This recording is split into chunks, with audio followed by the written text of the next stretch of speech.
IMF, World Bank, all other institutions, they make African countries jump through hoops. Loans will never be able to pay. The US, when they borrow money, they're getting it in 1.5, 1.9 interest rate. Africans, when they get the same amount of money, they're paying 9, 10%. The people who don't need a break, they get a break. The ones who need a break, they don't get a break. The sheer survival of the World Bank, IMF, is based on the fact that African countries and many other developing countries do not succeed.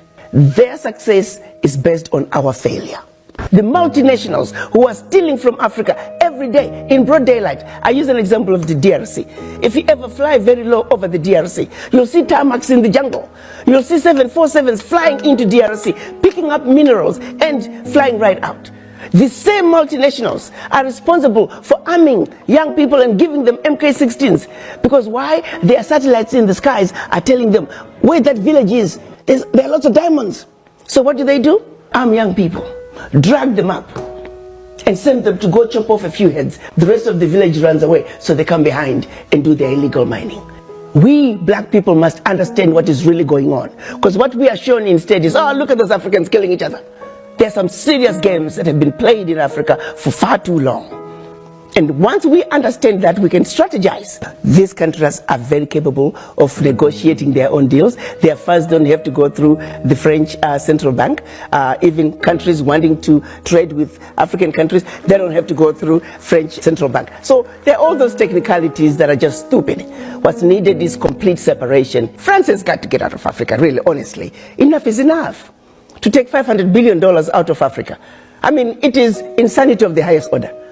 In countries that are supposedly poor, and making those countries fund French education, French healthcare system, create jobs for French youth while we are struggling in our country. It's no longer sustainable. President Macron needs to wake up and smell the coffee. And the African youth are the ones he's going to have to deal with. The African youth are not taking it anymore. They want what belongs to them. Financial institutions, them too. If I had my way, all the African heads of states should stop paying back any loans that were given by IMF and World Bank. Those loans have been paid gazillion times over. There are more Ghanaian doctors in New York City than in the entire country of Ghana. There are more Nigerian doctors in LA than in the entire country of Nigeria. So let's be serious here. What Africa needs is capacity, capacity, capacity. And that capacity is in the diaspora. So it behooves us to bring the diaspora together. Let them understand what is really going on in our Africa. Diaspora are not going home. Diaspora are angry about Africa because they are not understanding the root cause of why Africa is where it is today. They think getting rid of a president will take care of the problem. Far from it. That president is just going to be replaced by another one who is going to equally suffer from the same difficult environment to work in. So let's look at an Africa that must be free to take care of herself, an Africa that's free from exploitation from outsiders.